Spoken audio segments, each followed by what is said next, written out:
જોઈએ આજના મુખ્ય સમાચાર। દાહોદ જિલ્લાના સંજેલી તાલુકામાં સફાઈ કામદારોને પગાર ન મળતા હડતાલનો સહારો લીધો છે।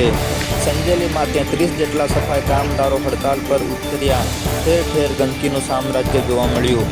સંજેલી ગ્રામ પંચાયતમાં સતત 7મી વાર સફાઈ કામદારો હડતાલ પર।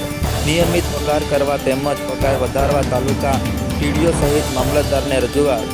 સંજેલી ગ્રામ પંચાયતનો વહીવટ ફાટી ગયો હોય તેમ ખુલ્લેઆમ જોવા મળી રહ્યું છે। સંજેલી નગરમાં સ્વચ્છતા અભિયાનના ખુલ્લેઆમ ધજાગરા ઉડી રહ્યા છે। આખા સંજેલી નગરમાં જ્યાં જોઈએ ત્યાં ગંદકીના ઢગલા જોવા મળી રહ્યા છે। સફાઈ કામદારોને રેગ્યુલર પગાર તેમજ પગાર વધારો ન કરતા હડતાલ પર ઉતર્યા। સંજેલી ગ્રામ પંચાયતમાં સફાઈ કામદારો સાથે અન્યાય। અનેકવાર રજૂઆતો તેમજ અનેકવાર હડતાલ પર ઉતર્યા છતાં નિયમિત પગાર આપવામાં આવતો નથી તેમજ પગાર વધારવામાં આવતો નથી, જેને લઈ સફાઈ કામદારો દ્વારા તાલુકા વિકાસ અધિકારી તેમજ મામલતદારને લેખિત જાણ કરી અને 33 જેટલા સફાઈ કામદારો હડતાલ પર ઉતરી જતા સંજેલી નગરમાં ઠેર ઠેર ગંદકીના ઢગલા જોવા મળી રહ્યા છે।